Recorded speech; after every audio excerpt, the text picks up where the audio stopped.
સહજાનંદ સ્વામી મહારાજની જય. સમસ્ત સત્સંગ સમાજને આ દાસાનું દાસના સાષ્ટાંગ દંડવત પ્રણામ સહ જય શ્રી સ્વામિનારાયણ.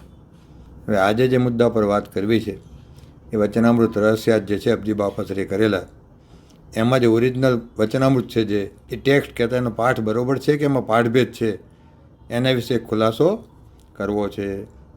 મહારાજ પ્રથમના સાતમાં એવી વાત કરે છે કે શાસ્ત્રમાં જ્યાં જ્યાં અધ્યાત્મ વાર્તા આવે છે તે કોઈને સમજાતી નથી ને ભ્રમી જવાય છે. માટે એ અધ્યાત્મ વાર્તા જેમ છે તેમ યથાર્થ પણ અમે કહીએ છીએ તે સર્વે સાંભળો. આનો અર્થ શું થયો કે વચનામૃત અધ્યાત્મ શાસ્ત્ર છે અને એમાં સમજાતી વાત નથી બીજા કોઈથી. કેમ તો કે મહારાજની વાત તો મહારાજ સમજાવે તો જ સમજાય, અથવા પૂર્ણ સાક્ષાત્કારવાળા મુખ સમજાવે તો જ સમજાય. માની લો કોઈ પણ મુમુક્ષુ હોય, ગૃહસ્થ હોય કે ત્યાગી હોય, એને એના પુરુષ પ્રયત્ન ઉપરાંત એવા ગુરુ મળી જાય કે જેને પૂર્ણ સાક્ષાત્કાર છે તે દેહ કરાવી દે, તો એ સત્પુરુષ બહેનો કહેવાય, પ્રગટ થયો ના કહેવાય. પ્રગટ તો ક્યાંથી થાય? મૂર્તિમાંથી, મહારાજના સુખમાંથી જ, અક્ષરધામમાંથી, મહારાજના સંકલ્પથી જે દર્શન આપે એ પ્રગટ થયા કહેવાય. તો સત્સંગમાં બહુ સુવિદિત વાત છે કે અબજી બાપાશ્રી એવા સત્પુરુષ હતા, મહારાજના સંકલ્પે કરીને પ્રગટ થયા. અને એ બાપાશ્રીએ વચનામૃત પર રહસ્યાત કર્યો. એમાં બાપાશ્રીએ શું સમજાવ્યું? તો મહારાજના જે અધ્યાત્મ જ્ઞાનના રહસ્ય છે એ બધા બાપાશ્રીએ વચનામૃતમાંથી વચનામૃતના જ વચન કરીને સમજાવ્યા. હવે જો વચનામૃત રહસ્ય વિશે કંઈ પણ વાત કરવી હોય તો અત્યારે જે ગેરસમજ પ્રવર્તે છે એક મોટામાં મોટી, કે આ પ્રમાણભૂત વચનામૃત અંદર નથી, ઓથેન્ટિક નથી, તો એની આપણે એનાલિસિસ કરીએ.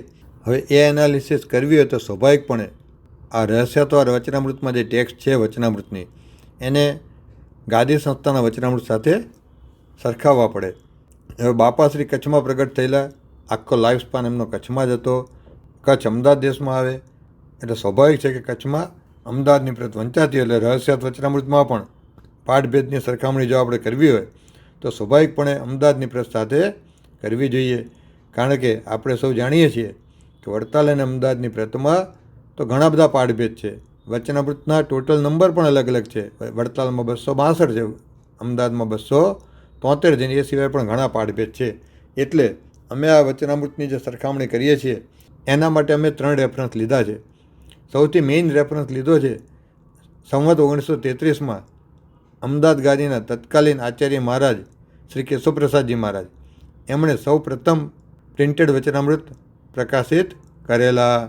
1933ની પ્રિન્ટેડ જે વચનામૃત છે પહેલાં અમદાવાદ દેશને, એનો મુખ્ય આધાર રાખ્યો છે. એટલે ક્યાંય પણ પ્રિન્ટેડ વચનામૃત બોલીએ તો એના 1933ની અમદાવાદ દેશની પ્રત જે પ્રિન્ટેડ છે તે સમજવી. એ સિવાય એક અમારી પાસે અમદાવાદની હસ્તલિખિત પ્રત છે ને એક વડતાલની હસ્તલિખિત પ્રત છે, એનો પણ અમે ક્યાંક ક્યાંક રેફરન્સ લીધો છે. આ 3 પ્રતોના આધારે આગળના મણકામાં કહેતા મણકા નંબર 152માં થોડી ઘણી વાત તો કરેલી જ છે. હવે અહીંયા મુખ્યત્વે જે વચનામૃત રહસ્યાત અને અન્ય વચનામૃતમાં પાઠભેદ જોવા મળે છે એના વિશે વિગતે આપણે જોઈશું. આ સરખામણી પરથી સુગ્ન મુમુક્ષુને 100% ખાતરી થઈ જ જશે કે વચનામૃત રહસ્યાત પહેલી પ્રિન્ટેડ પ્રત પ્રમાણે જ છે, એમાં કોઈ પાઠભેદ નથી. પણ અન્ય સંસ્થાઓમાંથી પ્રગટ થયેલા વચનામૃતમાં પાઠભેદ પછીથી કરવામાં આવેલો છે. એવું જણાય છે કે પોતાની સમજણ પ્રમાણે જે તે સંસ્થાએ કે અથવા જે તે લખનારાએ પછી થોડો ઘણો પાઠભેદ કરતા રહ્યા. હવે આપણે સૌ પ્રથમ ગઢડા પ્રથમનું 43મું વચનામૃત લઈએ. 4 પ્રકારની મુક્તિની વાત છે એમાં, શું ના ઈચ્છવું. એમાં ત્રીજું એવું કહે છે મહારાજ, જે રહસ્યાત વચનામૃતની ટેક્સ્ટ વાંચું છું અત્યારે, ત્રીજું ભગવાનના સરખું રૂપ અને ઐશ્વર્ય પામવું, અને ચોથું ભગવાનના સ્વરૂપને વિશે લીન થવું. આજે ભગવાનના સ્વરૂપને વિશે લીન થવું એ અન્ય પ્રતોમાં ઘણી બધી જગ્યાએ જોવા મળતું નથી. પણ જ્યારે આપણે અમદાવાદની હસ્તલિખિત પ્રત જોઈએ અથવા અમદાવાદની પહેલી પ્રિન્ટેડ પ્રત જોઈએ, એ બંનેમાં આ ટેક્સ્ટ રહસ્યાત વચનામૃત પ્રમાણે જ 100% છે. એક શબ્દનો પણ બંનેમાંથી ક્યાંય ફેર નથી. અને વડતાલની જે હસ્તલિખિત પ્રત છે અમારી પાસે, એમાં જોઈ શકાય છે કે એના પર વ્હાઇટનર મારીને આખું જ રીરાઇટ ઉપર કરેલું છે. તો આ 3 પ્રતોના ફોટા સામે સ્ક્રીન પર મુમુક્ષુ માટે મૂકીએ છીએ કે જેથી કરીને સરખામણી જાતે જ કરી શકે. હવે એના પછી આપણે ગઢડા પ્રથમનું 63મું વચનામૃત જોઈએ. તો 63મા વચનામૃતમાં સાકાર અક્ષરની, મૂળ અક્ષરની વાત ચાલે છે. એની વાત કરતાં કરતાં પછી મહારાજ કહે છે એમની મોટપ કહીને, અને પોતાની કાંતિએ કરીને અક્ષરધામ અને અનંતકોટી બ્રહ્માંડ અને તે બ્રહ્માંડોના જે ઈશ્વર તે સર્વેને વિશે અન્વયપણે રહ્યા છે. અહીં એવી વાત કરી કે ભગવાન કઈ રીતે રહ્યા છે અક્ષરમાં, તો કે પોતાની કાંત્ય કરીને રહ્યા છે. હવે જ્યારે ઘણી બધી બીજી પ્રતોમાં જોઈએ કે વડતાલની પ્રતમાં જોઈએ તો એમાં કાંતિની જગ્યાએ અંતર્યામી શક્તિ શબ્દ છે. એટલે ઘણાને એમ લાગે છે કે આ શબ્દ કાંતિભાઈ ઉમેરી દીધો, પણ એવું નથી. જ્યારે આપણે આ પ્રતોની સરખામણી કરીએ, અમદાવાદની હસ્તલિખિત જોઈએ કે પછી પહેલી પ્રિન્ટેડ જોઈએ, બંનેમાં આ જ રીતે શબ્દ છે જે સામે સ્ક્રીન પર મૂક્યું છે. અને વડતાલની હસ્તલિખિત પ્રતમાં પણ જોઈ શકાય છે કે કાંતિ શબ્દ ચેકીને તે અંતર્યામી શબ્દ મૂકેલો છે. હવે ગઢડા પ્રથમનું 64મું વચનામૃત આપણે રિફર કરીએ કે એમાં મહારાજ શું કહે છે. તો પ્રથમના 64માં માટે એવી ગેરસમજ ઘણીવાર પ્રવર્તવામાં આવી રહી છે કે મહારાજ જે પહેલો પ્રશ્ન પૂછે છે એમાં અક્ષર શબ્દ છે રહસ્યવાળા વચનામૃતમાં કાઢી નાખ્યો છે. તથા મહારાજ જ્યારે જવાબ આપે છે આગળ તો એમાં પણ પાઠભેદ બહુ મોટા પાયે દેખાય છે. અને છેલ્લે જે વચનામૃતનો જે મહારાજ અંત લાવે છે પ્રથમના 64માનો, એમાં મહારાજ જે વાત કરે છે છેલ્લે તે રહસ્યવાળા વચનામૃતમાં આ રીતે છે. અને આ વાર્તા તો જેની એવા ભગવાનના સ્વરૂપમાં સ્થિતિ થઈ હોય તે થકી જ પમાય છે, પણ બીજા થકી તો પમાતી નથી. જ્યારે વડતાલ દેશના વચનામૃતમાં જોઈએ અથવા અમુક અન્ય વચનામૃતમાં જોઈએ તો એ રીતે શબ્દ છે કે આ વાર્તા તો જેની ભગવાનના સ્વરૂપમાં સદા દિવ્ય સાકાર પણ ઉપાસનાની દ્રઢ નિષ્ઠા થઈ હોય તે થકી જ પમાય છે, પણ બીજા થકી તો પમાતી નથી. રહસ્યવાળા વચનામૃત એવી વાત છે કે જેને ભગવાનના સ્વરૂપમાં સ્થિતિ થઈ હોય તે થકી જ પમાય છે, પણ બીજા થકી તો પમાતી જ નથી. અને પહેલાંમાં સદા સાકારપણાની સ્થિતિની વાત છે. હવે આ જ વસ્તુ જ્યારે આપણે રિફર કરીએ અમદાવાદવાળા વચનામૃતમાં જે પ્રિન્ટેડ છે પહેલાં, તો શબ્દશઃ આ રીતે છે. પહેલી હસ્તલિખિત પ્રત અમદાવાદની એમાં પણ શબ્દશઃ આ રીતે જ છે. એમાં ક્યાંય બિલકુલ પાઠભેદ નથી. એટલે આ શંકા પણ નિવારણ થઈ જાય છે. હવે એના પછી આપણે સારંગપુરનું 17મું વચનામૃત જોઈએ. તો સારંગપુરના 17માં મહારાજે મુક્તના ભેદની વાતો કરી સમુદ્ર અને આકાશના દ્રષ્ટાંતે. પછી મહારાજ એવી વાત કરે છે આકાશમાં જે અન્નડ પક્ષીને બધું ઉડે એના સંદર્ભમાં વાત કરે છે. અને અન્નડ પક્ષી પછી મહારાજ ગરુડની વાત કરે છે. એમાં રહસ્યાર્થવાળા વચનામૃતમાં આ રીતે વાત છે કે ગરુડને ઠેકાણે જે અક્ષરધામમાં રહેનારા મુક્ત તથા અક્ષરધામ એ સર્વે જેમ જેમ વધુ સામર્થ્યને પામ્યા છે તેમ તેમ ભગવાનનો મહિમા વધુ જાણતા ગયા છે. વડતાલ દેશની પ્રતમાં અને અન્ય પ્રતમાં સામાન્ય વાક્ય રચનામાં ફેરફાર છે, પણ અક્ષરધામ શબ્દ નથી. અક્ષરધામમાં રહેનારા મુક્ત એટલી જ વાત છે, તથા અક્ષરધામ શબ્દ નથી. પણ જ્યારે આપણે અમદાવાદની હસ્તલિખિત પ્રત જોઈએ અથવા તો પહેલી પ્રિન્ટેડ 1933ની પ્રત જોઈએ તો બંનેમાં આ શબ્દ આ રીતે જ છે, બિલકુલ ફેરફાર નથી. અને વડતાલની હસ્તલિખિત પ્રતમાં આપણે સામે જોઈ શકાય છે સ્ક્રીન પર કે એમાં ફેરફાર કરવામાં આવેલો છે. કહેતા રહસ્યતાર વચનામૃતમાં કોઈ જ જાતનો પાઠભેદ આ વચનામૃતમાં પણ નથી. હવે આપણે લોયાનો 12મું વચનામૃત રિફર કરીએ. એમાં નિશ્ચયના ભેદ કીધા 6. એમાં છઠ્ઠો ઉત્તમ નિર્વિકલ્પ નિશ્ચય કયો. એમાં એવી વાત કરી છે મહારાજે, એવું જે પુરુષોત્તમ નારાયણનું ધામરૂપ અક્ષર તેને વિશે રહ્યો થકો પુરુષોત્તમની ઉપાસના કરે તેને ઉત્તમ નિર્વિકલ્પ નિશ્ચયવાળો કહીએ. આવો પાઠ રહસ્યવાળા વચનામૃતમાં છે. હવે વડતાલની પ્રતમાં તથા અમુક અન્ય પ્રતમાં એવું છે તેને વિશે રહ્યો થકો શબ્દ નથી, પણ ત્યાં તે રૂપ પોતે રહ્યો થકો એવો શબ્દ છે. તો અમે જ્યારે અમદાવાદની હસ્તલિખિત પ્રત અને 1933માં પ્રિન્ટેડ જે પ્રત છે અમદાવાદ દેશની એ બંને રિફર કરી તો શબ્દશઃ એ પ્રમાણે જ રહસ્યાર્થવાળા વચનામૃતમાં છે. એ બંનેના જે ફોટો છે સામે સ્ક્રીન પર મૂકેલા છે. એટલે એ પણ ખ્યાલ આવી જાય કે આમાં બિલકુલ પાઠભેદ નથી. હવે આ વચનામૃત પૂરતી એક વિશેષ વાત કરું. આમાં ઘણાનું એવું કહેવું છે કે આમાં 6 ભેદની વાત કરી, પણ ઈશ્વરચંદ્રદાસ સ્વામીએ પોતાની જાતે આમાં 7મો ભેદ નાખી દીધો. કઈ રીતે? તો કે આ જ વચનામૃતમાં જ્યારે પ્રશ્ન પૂછવામાં આવે છે પહેલો અને એનો જવાબ આપ્યો તો જવાબમાં શું લખ્યું છે? તો જવાબમાં એવું લખ્યું છે 6 ભેદની વાત કરી અને પછી વાત કરે છે 6 ભેદની વાત કર્યા પછી, અને જે શ્રીજી મહારાજની મૂર્તિમાં સળંગ રહ્યા થકા મૂર્તિના રોમના નવીન સુખભુક્ત એવા જાણ્યાદી મુક્ત તેમને નિર્વિકલ્પમાં અતિ ઉત્તમ નિશ્ચયવાળા જાણવા. ઘણાને એવો સંશય થાય છે કે 7મો ક્યાંથી ભેદ લાવ્યા? વચનામૃતમાં આવી કોઈ વાત છે જ નહીં એક પણ પ્રતમાં. પણ આની જ્યારે આપણે વિચારીએ એટલા માટે કહેવાય છે કે સત્પુરુષ પ્રગટ થાય ત્યારે જ આ બધી વાત સમજાય. બરાબર?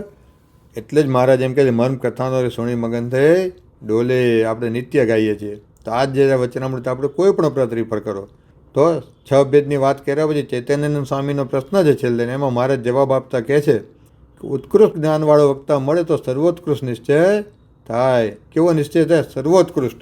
હવે સર્વોત્કૃષ્ટનો અર્થ શું? આમ તો સામાન્ય રીતે સમજાયું છે, એમ છતાં મેં ભગવદ્ ગોમંડલ જે આપણું ગુજરાતીની સ્ટાન્ડર્ડ ડિક્શનરી કહેવાય એને રિફર કરી. તેમાં સર્વોત્કૃષ્ટનો અર્થ ઉત્તમોત્તમ, સૌથી ઉત્કૃષ્ટ, સર્વોત્તમ, શ્રેષ્ઠતમ આવો અર્થ આપેલો છે. ઉત્તમથી પણ ઉત્તમ એટલે કહેતા ઉત્તમ નિર્વિકલ્પ નિશ્ચય છે, એના કરતાં પણ વિશેષ નિશ્ચય આ થયો. એટલે સાતમો ભેદ વચનામૃતમાં જ મહારાજે સર્વોત્કૃષ્ટ શબ્દથી આપેલો જ છે. હવે એને જરા વધારે એન્ડોર્સ કરવા માટે હું આપણે પ્રેમાનંદ સ્વામીને યાદ કરું તો આપણે નિત્ય પ્રત્યે નિર્વિકલ્પ ઉત્તમ હતી નિશ્ચય તો ઘનશ્યામ ગાઈએ જ છીએ. સ્વાભાવિક છે, કાવ્ય છે એટલે જરા પ્રાસ માટે શબ્દ આગળ પાછળ સેટ કર્યા હોય. પહેલી જ કડી શું છે? નિર્વિકલ્પ ઉત્તમ હતી નિશ્ચય તો ઘનશ્યામ. હે ઘનશ્યામ મહારાજ કહેતા, એ મહારાજ તમારો નિશ્ચય થાય અમને કેવો થાય? અતિ ઉત્તમ નિર્વિકલ્પ નિશ્ચય થાય. જુઓ અહીં પણ એ વાત આવી. શું વાત આવી? તો કે અતિ ઉત્તમ નિર્વિકલ્પ નિશ્ચય થાય. એ આ જ વાત છે સર્વોત્કૃષ્ટ નિશ્ચયની, જે બાપાશ્રીએ જવાબમાં મૂક્યો છે. ઈશ્વર સ્વામીએ નથી લખ્યો જાતે ને જાતે, બાપાશ્રીએ જે જવાબ આપ્યો એ ઈશ્વર સ્વામીએ લખ્યો છે. હવે આના માટે ફરી એક સત્પુરુષ જે આપણા મોટામાં મોટા ગોપાળાનંદ સ્વામી, એ શું કહે છે આપણે જોઈએ. ગોપાળાનંદ સ્વામીની વાતોમાં જે 4 પ્રકારના મુક્તના ભેદની વાત છે એમાં સ્વામી આગળ કહે છે. અને ચોથા જે અતિ ઉત્કૃષ્ટ સ્થિતિવાળા મુક્ત છે તેને તો કેવળ ભગવાનની મૂર્તિ વિના કોઈ મુક્ત નહીં તથા પોતાને દેહની સ્મૃતિ ન રહે. અને તેને ભગવાનનું સુખ કેવું આવે? તો જેમ ભગવાનને પોતાની મૂર્તિનું પોતાને સુખ આવે છે. જો ભગવાનને પોતાની મૂર્તિનું પોતાને સુખ આવે, મૂર્તિ મરાયા પછી આવી શકે, તેવું ભગવાનનું સુખ મુક્તને આવે છે. આ કેવા મુક્તની વાત કરી? તો કે અતિ ઉત્કૃષ્ટ સ્થિતિવાળા. અતિ ઉત્કૃષ્ટનો અર્થ શું થયો? ઉત્કૃષ્ટ કહેતા ઉત્તમ કરતાં પણ ઉત્તમ, એટલે સાતમો ભેદ છે જ. સમજાય નહીં સ્વાભાવિકપણે. આ લોકોની ગમેલી વિદ્વતાથી આ વસ્તુ સમજાય નહીં તો બહુ ચોખ્ખી વાત છે. એટલે જ જ્યારે આવા મુક્ત પ્રગટ થાય, મહારાજે બાપાશ્રીને પોતાના સંકલ્પથી પ્રગટ કરે એમણે આ વાત સમજાવી. અને આ વાત અન્યત્ર પણ છે જ, પણ એ જ્યારે ભવિષ્યના મણકાઓમાં ત્યારે આ વાત પર વિશેષ આપણે એનાલિસિસ કરશો. અત્યારે આપણું મેઇન ફોકસ પાઠ ભેદ પર છે. એટલે લોયા 12માં આપણને ક્લિયર થાય છે કે એમાં કોઈ જ રહસ્યાત્વાળા વચનામૃતમાં ફેરફાર કરવામાં આવ્યો નથી. હવે એના પછી આપણે આગળ વધતા લોયાનું 14મું વચનામૃત જોઈએ. રહસ્યાત્વાળા વચનામૃતમાં ટેક્સ્ટ આ રીતે છે. છેલ્લે અંતમાં જે આ બધા વાત આવે છે રુચિની, કે જેવી રીતે શંકર સ્વામીએ અદ્વૈત બ્રહ્મનું પ્રતિપાદન કર્યું છે તે બ્રહ્મને અમે પોતાનું સ્વરૂપ જાણીએ છીએ. ત્યારે આજની ઘણી બધી અન્ય પ્રતોમાં જે આમાં શબ્દ છે તે બ્રહ્મને અમે પોતાનું સ્વરૂપ જાણીએ છીએ, એની જગ્યાએ શું વાત છે કે જેવી રીતે શંકર સ્વામી અદ્વૈત બ્રહ્મનું પ્રતિપાદન કર્યું છે તેને વિશે તો અમારે રુચિ નથી. હવે જ્યારે મેં અમદાવાદની હસ્તલિખિત પ્રત જોઈ અને પહેલી પ્રિન્ટેડ પ્રત જોઈ અમદાવાદ દેશની, બંનેમાં શબ્દશ જે રીતે ટીકાવાળા વચનામૃતમાંથી એ જ રીતે વાત છે. કહેતા તે બ્રહ્મને અમે પોતાનું સ્વરૂપ જાણીએ છીએ શબ્દ છે, જે અમે આ સાથે સામે સ્ક્રીન પર એના ફોટોજ મૂકી રહ્યા છીએ. અને વડતાલની જ હસ્તલિખિત પ્રતમાં દેખાય છે કે આટલી વસ્તુ ચેકી નાખેલી છે અને એના પર રીરાઇટ કરેલું છે. એટલે એવું લાગે છે કે આજે તેજને પોતાનું સ્વરૂપ માનવું વાત કરીને શંકર સ્વામી અદ્વૈત બ્રહ્મ કહેતા નિરાકાર તેજને સ્વરૂપ માનવાની વાત કરે છે. એટલે આપણા સત્સંગમાં કોઈને પણ લાગ્યું કે આપણે તો નિરાકારની સાકારની ઉપાસના છે એટલે આટલું કાઢી નાખો, પણ એવું નથી. એ મહારાજનું તેજ અક્ષરધામ છે ને, અક્ષરધામ રૂપ થઈને આગળ વધવાની વાત છે, જે 152માં મણકામાં રાજભાઈએ સારી એવી કરી છે. વધારે વિગતો ભવિષ્યમાં બીજી કરશું. એટલે એના માટે તેને કોઈ શબ્દ બદલી નાખ્યા એવું જણાય છે. પણ બાપાશ્રીએ ટીકાવાળા વચનામૃત એ શબ્દ જેમ છે મહારાજને એમ જ જાળવી રાખ્યા છે. 95નું પહેલું વચનામૃત એમાં એવો શબ્દ છે, અને જે અક્ષર બ્રહ્મ છે તે તો એ ભગવાનના અંગનો પ્રકાશ છે અથવા એમને રહ્યાનું ધામ છે. આ રીતની વાત બાપાવાળા વચનામૃતમાં કહેતા રહસ્યાર્થવાળા વચનામૃતમાં છે. જ્યારે અન્ય વચનામૃતોમાં એવું જોવામાં આવે છે કે અને જે અક્ષર બ્રહ્મ છે તે તો એમને રહ્યાનું ધામ છે, એ ભગવાનના અંગનો પ્રકાશ છે, એટલી વાત એમાંથી કાઢી નાખી છે. અહીંયા એક ખુલાસો કરી દઉં કે અમારી પાસે જે અમદાવાદની હસ્તલિખિત પ્રત છે એમાં પંચાળા પ્રકરણના 7 વચનામૃત નથી, માટે એની સરખામણી અહીંયા આ સાથે કરેલી નથી. તો આમાં જ્યારે પહેલી જે પ્રિન્ટેડ પ્રત છે 1933ની અમદાવાદ દેશની, એ પણ આ રીતે શબ્દશ અંદર છે. અને વડતાલની જે હસ્તલિખિત પ્રત છે અમારી પાસે એમાં પીળી શાહી મારેલી દેખાય છે. એનલાજ કરીએ તો અંગનો પ્રકાશ છે એ શબ્દો અંદર સ્પષ્ટ દેખાય છે. આ બતાવે છે કે રહસ્યાર્થ વચનામૃતમાં આમાં બિલકુલ પાઠભેદ કરવામાં આવેલો નથી. અને ઘણા જીવ હોય એવી વાત કરે છે કે ભાઈ રહસ્યાર્થ વચનામૃતમાં હરિવાક્ય સુધા સિંધુના શ્લોક મૂકી દીધો છે કે જેથી કરીને કોણ જોવા જવાનું છે એમાં સાચું છે કે ખોટું. એમાં અંગ પ્રકાશમ શબ્દ મૂકી દીધો છે ખોટી રીતે. તો એના માટે મેં અમદાવાદ દેશમાંથી 24/10/1993 રોજ પ્રકાશિત થયેલું હરિવાક્ય સુધા સિંધુ રિફર કર્યું, જે તત્કાલીન આચાર્ય મહારાજ શ્રી તેજેન્દ્ર પ્રસાદજી મહારાજ શ્રીની રજત સુવર્ણ જયંતિ નિમિત્તે અમદાવાદ દેશથી કહેતા કાળુપુર મંદિરથી પ્રકાશિત કરવામાં આવેલું.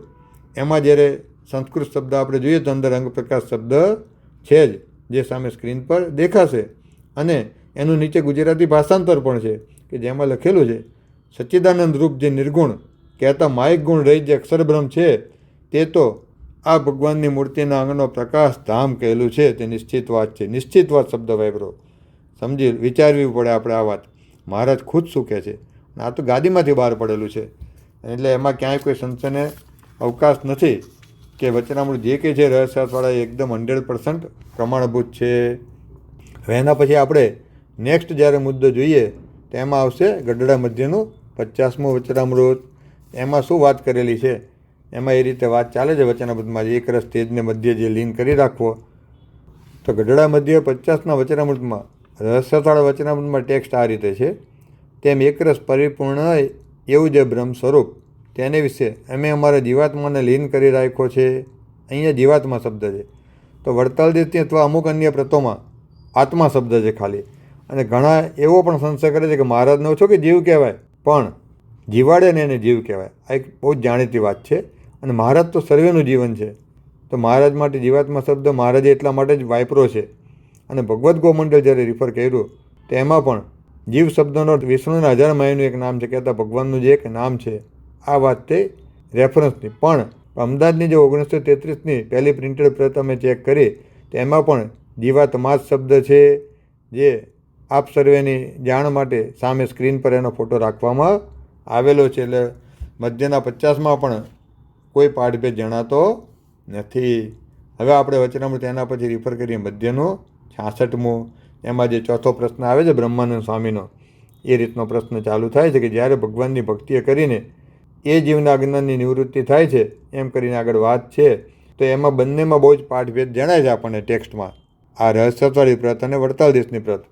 પણ જ્યારે 1933ની પહેલી પ્રિન્ટેડ પ્રતને આપણે ચેક કરીએ, કોઈ જ પાઠભેદ એમાં અને રહસ્યવાળા વચનામૃતમાં જણાતો નથી. બંને એકદમ 100% સેમ છે. આમાં પણ કોઈ પાઠભેદ નથી. હવે જે વચનામૃતમાં પાઠભેદની વાત સામાન્ય રીતે ચાલે છે, એમાં એક બીજું વચનામૃત છે ગઢડા અંત્યનું 21મું.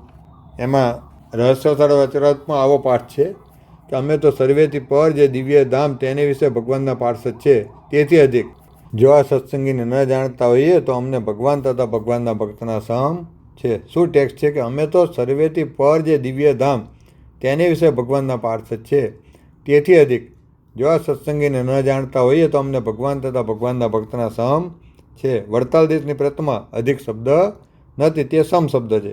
ત્યારે અમદાવાદ દેશની પ્રતમાં 1933ની જે પ્રિન્ટેડ પ્રત છે, એ પછીના પણ વચનામૃત છે અમદાવાદ દેશના, એમાં અધિક શબ્દ છે. અમદાવાદની જે હસ્તલિખિત પ્રત છે એમાં પણ અધિક શબ્દ છે. અને વડતાલની હસ્તલિખિત પ્રત જે અમારી પાસે છે એમાં દેખાય છે કે ઉપર વ્હાઇટનર મારીને અધિક શબ્દ ચેકી દીધેલો છે, પણ એ વંચાય છે ખરો. તો કોઈ પણ જે સુગ્ન મુમુક્ષુ હોય તે જો પૂર્વગ્રહ રહિત થઈને ઓપન માઇન્ડેડ આ વાતને વિચારશે. વચનામૃતના રેફરન્સ જૂના જે વચનામૃત છે પહેલાં પ્રિન્ટેડ, એ અમે આપની સમક્ષ સ્ક્રીન પર રાખેલા જ છે. વિચારશો તો ખ્યાલ આવશે, એને સમજાઈ જશે કે જે રહસ્યવાળા વચનામૃત છે એ વચનામૃત રહસ્યાર્થ 100% પ્રિન્ટેડ પ્રત પ્રમાણે જ છે, અને એમાં ક્યાંય ફેરફાર દેખાતો નથી. એટલે કે આ 100% પ્રમાણભૂત છે, ઓથેન્ટિક છે. આપણે તો એ વિચારવું પડે, આપણને દુઃખ થાય છે કે આજે અમદાવાદ દેશની પણ સંસ્થાઓ જેણે પણ પછી વચનામૃત પ્રકાશિત કર્યા છે એમાં ખૂબ જ પાઠભેદ કરેલા છે. 1933ની પ્રિન્ટેડ પ્રત પ્રમાણે જ્યારે કમ્પેર કરીએ તો બહુ પાઠભેદ જોવામાં આવે છે. બહુ આપણા માટે દુઃખની વાત છે કે આપણે મહારાજની વાણી પર પગ મૂકીએ છીએ. આપણી જે સમજણ એને સેટ કરવા માટે વચનામૃતના શબ્દ આપણે બદલી નાખ્યા છે, જે ના બદલવા જોઈએ.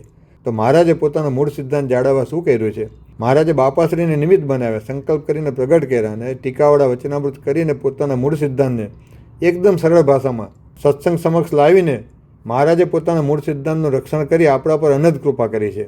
હવે આ રીતે આપણે જ્યારે મધ્યના 13માં વાત છે કે સત્પુરુષ પ્રગટ થાય ત્યારે જ સમજાય, તથા શિક્ષાવતરી શ્લોક 100માં છે એમાં મહારાજ એવું કહે છે, અને શ્રી રામાનુજાચાર્ય કર્યું એવું જે વ્યાસસૂત્રનું શ્રી ભાષ્ય તથા શ્રી ભગવદ્ ગીતાનું ભાષ્ય, એ જે બે તે અમારું અધ્યાત્મશાસ્ત્ર છે એમ જાણવું. જુઓ, અહીંયા વ્યાસસૂત્ર કે ભગવદ્ ગીતાને અધ્યાત્મશાસ્ત્ર નથી કીધા, પણ એ રામાનુજાચાર્યએ જે એના પર ભાષ્ય કર્યા એ સહિત એ બે શાસ્ત્રને અધ્યાત્મશાસ્ત્ર કયા.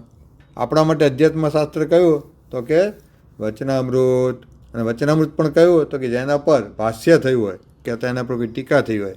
અને એ પણ કોણે કર્યું હોય તો મહારાજ મધ્યના 13માં કહે છે, શાસ્ત્રમાં જ શબ્દ છળ હોય એ સત્પુરુષ પ્રગટ થાય તે થકી જ સમજાય છે.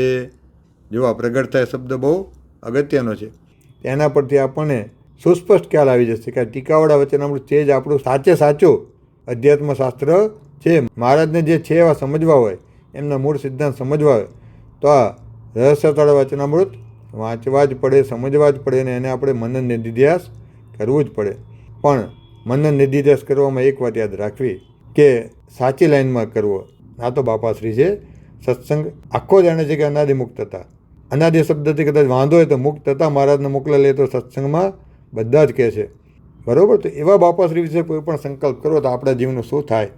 મહારાજે વચનામૃતમાં ઠેર ઠેર કહ્યું છે કે મારા ભક્તનો જો કોઈ દ્રોહ કરે તો મારા હાથ હોઈને સેવા કરતો ને તો એને પણ હું કાપી નાખું. તો આપણે વિચારવું કે આના માટે કોઈ પણ સંકલ્પ કરતાં પહેલાં વિચારવું કે ખરેખર શું છે. અને ભગવાન ભજવામાં તો હંમેશા માયા આડી આવે જ.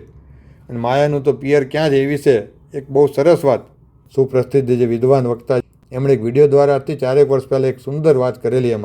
એમાં વિદ્વાન વક્તા નિષ્કુળાનંદ સ્વામીને કોટ કરે છે, ભક્ત ચિંતામણીનું 15મું પ્રકરણ, અને એની 32મી કડી એમણે ત્યાં આપણી સમક્ષ મૂકી છે, જે શબ્દશઃ આ રીતે છે. 32મી કડી એનો પૂર્વ ભૂમિકા એવી છે કે ધર્મદેવને ભક્તિ માતા જ્યારે વનમાં આવતા હોય છે, પાછા મળે છે, અસ્વસ્થતાઓની બધી વાત છે, દરમિયાન વનમાં તો રાત પડી જાય, કોઈક સ્ત્રી નીકળે છે એના કુટુંબ સહિત મસ્તીથી મોજથી ફરતી હોય છે.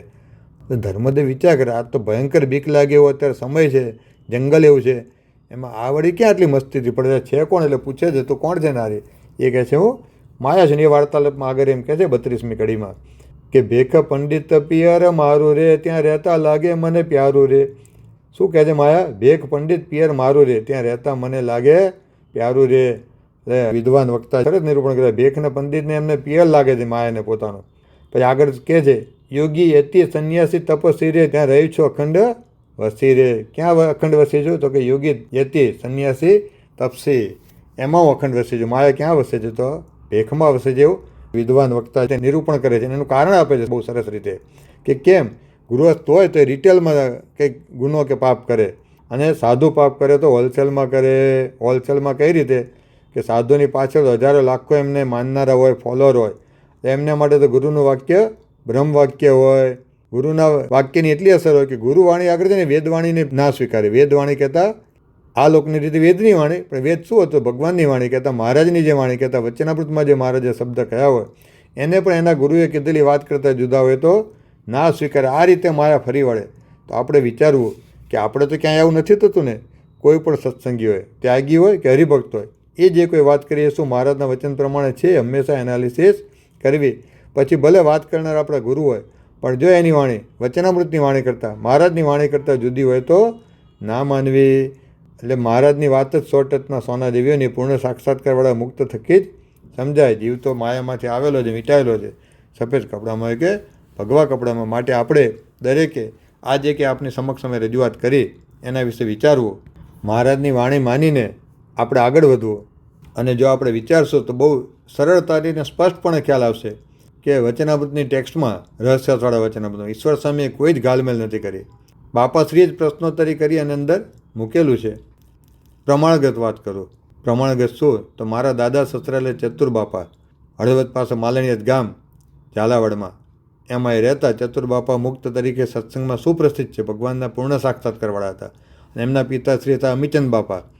એ બંને આ ચતુર બાપા બાપાશ્રી વખતે પોતાના અમીચંદ બાપા પણ હતા. બધા બહુ જતા બળદિયા સેવા કરતા, જ્ઞાન વાળતા, સાંભળતા કરતા. એમણે કહેલું છે કે રહસ્યવાળા વચનામૃત છે એમને એમ કોઈ ઈશ્વર સ્વામીએ લખી નથી નાખ્યા. પહેલી જે સ્ટાન્ડર્ડ પ્રત બનાવી ઈશ્વર સ્વામી અને પુરાણી ધર્મકેશ્વર સ્વામી વગેરે, એને બાપાશ્રીએ ચેક કરી, પછી એના પર ઈશ્વર સ્વામીએ પ્રશ્ન કર્યા અને એના પર બાપા જવાબ આપે ને ઈશ્વર સ્વામી લખી લેતા. ને એ રીતે આખું વચનામૃત રહસ્યાત તૈયાર થયું છે. સંવત 1982માં તૈયાર થયું. પછી બાપાશ્રી જેટલા વર્ષ રહ્યા એ દરમિયાન એની ઘણી બધી વાર પારાયણ થઈ છે. એટલે આમાં જે કોઈ શબ્દ છે, જે કંઈ વાત છે તે બધી અબજી બાપાશ્રીની પ્રમાણિત કરેલી છે. માટે મારી સર્વે મુમુક્ષુજનને વિનંતી છે કે જે રીતે શિક્ષાવત્રીના શ્લોક 101 અને 102માં કહ્યું છે કે જે વચન અતિ ઉત્કૃષ્ટપણાને કહેતા હોય તે પ્રધાનપણે માનવા, એમ માની અને આપની સામે ટેક્સ્ટ છે જ, એક પણ શબ્દનો ફેર ક્યાંય નથી. તો એ માપદંડ રાખી આગળ વધશો તો જરૂર મહારાજના મૂળ સિદ્ધાંતનો આપને અનુભવ થશે અને મહારાજના મૂળ સિદ્ધાંતનું રક્ષણ પણ થશે. આમાં ક્યાંય ભૂલચૂક હોય મારી તો અને ક્ષીણની ન્યાય સુધારી મને માફ કરશો, રાજી રહેશો. સમસ્ત સત્સંગ સમાજનો રાજીપો ઈચ્છે અહીં હું મારી વાણીને વિરામ આપું છું. જય સ્વામિનારાયણ.